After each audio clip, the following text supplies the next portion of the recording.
شیطان ورغلاتا کیسے؟ لوگ یہ سمجھتے ہیں کہ شیطان گناہ کی خواہش دل میں ڈالتا ہے، یہ غلط ہے. گناہ کی خواہش یہ ویسے ہی دل میں ہوتی ہے. لوگ کہتے ہیں نا رمضان میں شیطان بند ہو جاتا ہے تو گناہ کیوں ہوتا ہے؟ تو گناہ کی جو خواہش ہے نا، یہ شیطان، بڑی پیاری بات کی ہے علماء نے کہ شیطان کو اللہ نے حکم دیا تھا آدم علیہ السلام کو سجدہ کرو، شیطان نے نہیں کیا، تو شیطان کو کس شیطان نے ورغلایا تھا؟ کیا ہو گیا بھائی؟ شیطان کو کسی شیطان نے بولا تھا کہ سجدہ نہیں کرو، یہ مٹی سے بنا اور تمہاری ویلیو گر جائے گی، تم آگ سے بنے ہوئے، تم مٹی کو سجدہ کرو گے تو تمہاری ویلیو ختم ہو جائے گی. یہ پٹیاں کس نے بنائی تھی؟ کوئی اور شیطان تھوڑی تھا. شیطان کی اپنے ذات میں حسد اور جیلسی. تو انسان دو وجہ سے گناہ کرتا ہے. ایک تو یہ کہ اس کے دل میں خواہشات پوری کرنے کی چاہت اللہ نے ویسے ہی رکھی ہے. بھائی فرشتوں میں خواہشات ہوتی ہیں؟ نہیں ہوتی. فرشتوں میں نہ روٹی کی خواہش نہ کوئی اور خواہش، تو اللہ نے انسانوں میں رکھی ہوئی ہیں. روٹی بھی چاہیے، صحت بھی چاہیے، گھر بھی چاہیے، گاڑی بھی چاہیے، عزت بھی چاہیے، تو بہت ساری چیزیں چاہیے کر کے وہ ایک طویل فہرست بنائی ہوئی ہے اس نے. سر پہ بال بھی چاہیے، یہ بھی ضروری ہے. آج کل کے ہمیشہ سے چاہیے. لیکن میں ان لوگوں سے کہتا ہوں کہ جو سر کے بال کٹا کے یہ سمجھتے ہیں کہ ہم اللہ کو راضی کر رہے ہیں، کم از کم یہ الزام اللہ پہ مت لگاؤ. ٹھیک ہے نا؟ بال کٹائیں، بعض لوگوں پہ ٹرینڈ اچھی لگتی ہے، لیکن اس کو سنت نہ سمجھیں. تو انسان کی طبیعت ایسی ہے کہ وہ خواہشات کی طرف مائل ہوتا ہے، اس کی فطرت ہے. وہ تو شیطان نہ بھی کہے تو مائل ہوتا ہے. دیکھو جب روزہ رکھتے ہیں تو ہمارا پانی پینے کا دل چاہتا ہے کہ نہیں چاہتا ہے پیاس میں؟ تو یہ شیطان سمجھا رہا کہ پانی پیو؟ بولے نا بھائی، وہ تو میڈیکل سائنس یہی کہتی ہے کہ جب پیاس لگے گی تو پانی پینے کا دل چاہے گا، تبھی تو روزے کا ثواب ملے گا. بھوک لگے گی تو روٹی کھانے کا دل چاہے گا. ہاں، اب مسلمان یہ دیکھتا ہے بھائی اللہ کی طرف سے اجازت ہے تو کھا لو، اجازت نہیں ہے تو نہیں کھاؤ. اب روزہ ہے تو اللہ کی طرف سے اجازت نہیں ہے. بعض دفعہ اللہ کی طرف سے کھانے کا حکم ہوتا ہے. کسی ایسے شخص نے نفلی روزہ آپ نے رکھا ہوا ہے، دعوت کر لی جو آپ کے بڑوں میں سے ہے، قریبی رشتہ داروں میں سے ہے، آپ اس کی دعوت اٹینڈ نہیں کریں گے تو وہ ناراض ہونے کا خطرہ ہے. تو پھر شریعت کا حکم کیا ہے؟ یہاں روزہ توڑ دو، روزہ توڑ کے اس کی دعوت کھا لو. پھر فقہا کا اختلاف ہے، بعض کہتے ہیں کہ بعد میں قضا کرے، بعض کہتے ہیں نہیں کرے. امام حنیفہ کے نزدیک بعد میں قضا کرنا ضروری ہے. تو یہاں کھانا کیا بن گیا؟ حالانکہ اس وقت دل چاہ رہا ہوتا ہے کہ نہیں کھائے، کیونکہ اتنی مشکل سے دوپہر تک کا روزہ آپ نے برداشت کر لیا، صبح کی چائے چھوڑ دی، گٹکا بھی نہیں کھایا، صبح پان بھی نہیں کھایا، اتنی قربانیاں دے کے 12-1 بجے تک آپ پہنچے اور دعوت آ گئی، اور ایسی کی دعوت آئی جو آپ کے چچا لگتے ہیں رشتے میں اور بڑے قریبی ہیں. اب وہ ناراض ہو جائیں گے کہ یار آج ہی روزہ رکھنا تھا، میرے بچے کا ولیمہ ہے، آج ہی روزہ رکھنا تھا. تو بہتر کیا ہے کہ آپ روزہ، حالانکہ یہاں دل چاہ رہا ہوتا کہ نہیں توڑو، کیونکہ فقہ حنفی میں تو بعد میں قضا کرنی پڑے گی نا اس کو، یا تو چلو بالکل ہی غریبی میں معاف ہو رہا ہوتا، کہتے بعد میں کون قضا کرے گا یار، آج رکھ لیا.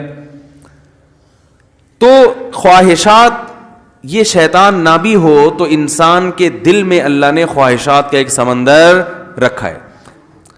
مسلمان کیا کرتا ہے کہ جب گناہ کی طرف اس کی طبیعت مائل ہوتی ہے، جو ہر ایک کی مائل ہوتی ہے، علماء کی بھی ہوتی ہے، بزرگوں کی بھی ہوتی ہے، عام آدمی کی بھی ہوتی ہے، یہ تو انسان کی نیچر ہے.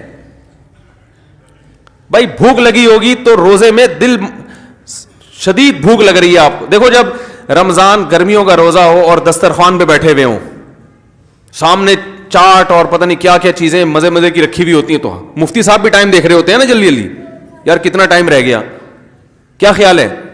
تو پتہ چلتا بھائی اس کا بھی دل چاہ رہا ہے. تو بزرگ بیٹھے ہوں گے وہ بھی بار بار دیکھ رہے ہوں گے، اذان کی طرف توجہ ہوگی کہ یار کب سائرن بجے گا یا کب اذان ہوگی. تو یہ جو خواہشات اللہ نے ہمارے اندر رکھی ہیں، ان خواہشات کی طرف ہر ایک کی طبیعت مائل ہوتی ہے. لیکن ان خواہشات پہ مسلمان عمل کیوں نہیں کرتا؟ بھائی ناجائز ہے. ضمیر ملامت کرتا ہے، بھائی سزا ملے گی اس پر، دنیا میں بدنام بھی ہو سکتے ہیں اور آخرت میں بھی سزا مل سکتی ہے. یہ چیزیں ہیں جو زنا سے بھی روکتی ہیں، شراب سے بھی روکتی ہیں، ماں باپ کے ساتھ بدتمیزی سے بھی روکتی ہیں، اور بہت ساری چیزوں سے.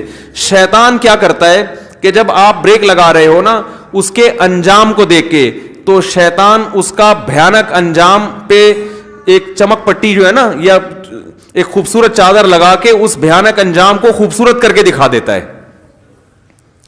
بات آ رہی ہے سمجھ میں؟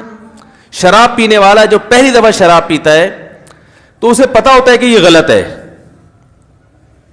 تبھی وہ کبھی اپنی اولاد کے لیے شراب کو پسند نہیں کرے گا کہ میرے بچے بھی شرابی ہوں، میری بیگم بھی شراب پیتی ہو، میرے ابا بھی پیتے ہوں، میری اماں بھی پی، وہ کہے گا میں ہی پیوں، باقی میرے رشتے داروں میں کوئی نہ پیے. تو پہلی دفعہ جب شیطان اس کو شراب پلواتا ہے، اسے پتا ہوتا ہے کہ یہ انسان کو پتا ہوتا ہے یہ غلط ہے، اس کا انجام برا ہے، سے جگر خراب ہو جاتا ہے اور پھر عادت پڑ جاتی ہے، جو نہیں ملے گی تو دماغ خراب ہوگا اور قتل بھی ہو جاتے ہیں، سب واقعات اس کے سامنے ہوتے ہیں.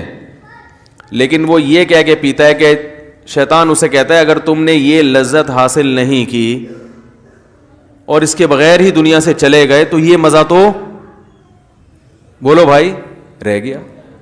بعض دفعہ یہ کہتا ہے پی لو ایک دو دفعہ سے کیا ہوتا ہے توبہ کر لینا. بعض دفعہ یہ کہتا ہے تمہاری ٹینشنیں اتنی ہیں کہ شراب کا جو نقصان ہے وہ نقصان اتنا زیادہ نہیں ہے جتنا یہ ٹینشن تمہیں نقصان دے رہی ہے، تو علاج کے طور پر پی لو، یہ ٹینشن تو ختم ہوگی نا. بھائی لوگوں کو غم ہوتا ہے نا، اسٹریس میں آتے ہیں، کوئی بھاگ گئی، کوئی منگنی ٹوٹ گئی، کہیں جاب لیس ہو گئے، درجنوں قسم کے مسائل دنیا میں لوگوں کے ساتھ چل رہے ہیں. تو اب وہ اسٹریس ہوتی ہے، ٹینشن وہ چائے سے ختم نہیں ہوتی، وہ کافی سے ختم نہیں ہو رہی، تو کہتے ہیں یار تھوڑا سا پی لیتے ہیں، دماغ کیا ہو جائے گا ریلیکس، وہ ٹینشن بھول جائیں گے. تو یہ شیطان یہ کیا کرتا ہے وَزَيَّنَ لَهُمُ الشَّيْطَانُ أَعْمَالَهُمْ. شیطان قرآن کہتا ہے کہ شیطان کسی برائی میں جو بدبو ہے نا اور جو گندگی ہے اس کو ہٹا کے اس کو مزین کر دیتا ہے. زینت کسے کہتے ہیں؟ زینت کہتے ہیں نا کوئی مزین کا مطلب یہ نہیں کہ یہ چیز واقعی اچھی ہے یا نہیں ہے، میک اپ اچھا ہے، اس کو زینت کہتے ہیں. بھائی زینت اوپر کی چیز ہے نا، خواتین جو بیوٹی پارلر میں جا کے بنتی ہیں تو کیا اندر سے تھوڑی چینج ہو جاتی ہیں؟ جو بدصورت ہے وہ بدصورت ہی رہتی ہے، جو خوبصورت ہے وہ خوبصورت، لیکن بدصورت کو ڈسٹیمپر کر کے خوبصورت بنا دیا. دیکھنے میں بیوٹی پارلر والوں کی کوشش ہوتی ہے کہ دیکھنے میں اچھی لگے. دولہا بھی آج کل بیوٹی پارلر جا رہے ہیں تو اس کا مقصد کیا ہوتا ہے؟ دیکھنے میں کیسا لگے. تو زینت کا تعلق دیکھنے سے ہے کہ دیکھنے والوں کو اچھا لگے، حقیقت میں اندر سے اچھا ہو یا نہ ہو. کیونکہ اندر سے اچھا کرنا اس کے لیے بادام کھانے پڑیں گے روزانہ 1 پاؤ، پستے کھانے پڑیں گے، اور پھر ایکسرسائز، جاگنگ. کہتے ہیں یار 6 سال میں جا کے پھر بھی یقین نہیں ہے کہ لگیں گے بھی نہیں لگیں. صحیح ہے نا؟ تو اس کا طریقہ یہ وقتی طور پہ بادام میں وٹامن ای ہوتا ہے، تو ایسا کوئی ڈسٹیمپر کر دو جو دیکھنے میں ای نظر آئے، دیکھنے میں لگے بھائی اسکن جو ہے وٹامن ای سے بھری ہوئی ہے. تو وہ وقتی طور پر کام چلایا، اس کے بعد پھر جو ہے شادی مادی ہو گئی، اس کے بعد دوبارہ سے ویسے ہی پرانے جیسے تھے ویسے ہی نکل آئے. تو زینت کا مطلب کیا ہوتا ہے؟ دیکھنے میں اچھا. تو قرآن کے الفاظ دیکھیں وَزَيَّنَ لَهُمُ الشَّيْطَانُ أَعْمَالَهُمْ. شیطان ان کے برے اعمال کو مزین کر دیتا ہے، یعنی برائی سے برائی ختم نہیں کر سکتا، لیکن وہ ایسا بنا دیتا ہے کہ دیکھنے میں وہ برا کیا لگ رہا ہوتا ہے؟ اچھا لگ رہا ہوتا ہے، دیکھنے میں اچھا لگ رہا ہوتا ہے. غور کرو گے تو نہیں لگے گا. دیکھو جو چیز دیکھنے میں اچھی لگ رہی ہوتی ہے، اگر اس کی گہرائی میں جا کے غور کرو گے تو پھر عقل فیصلہ کرتی ہے حقیقت میں بھی ہے یا نہیں ہے. لیکن شیطان جب دیکھنے میں ایک چیز کو اچھی بنا دیتا ہے نا، تو شہوت پرست لوگ پھر زیادہ ڈیپ میں جا کے غور کرنے کا تکلف نہیں کرتے. وہ کہتے ہیں یار اچھا ہے نا، بس نظر آ رہا ہے نا اچھا، تو حاصل کر لو اس کو. شراب جیسی بدبودار چیز کو بھی شیطان اچھا بنا کے پیش کر دیتا ہے.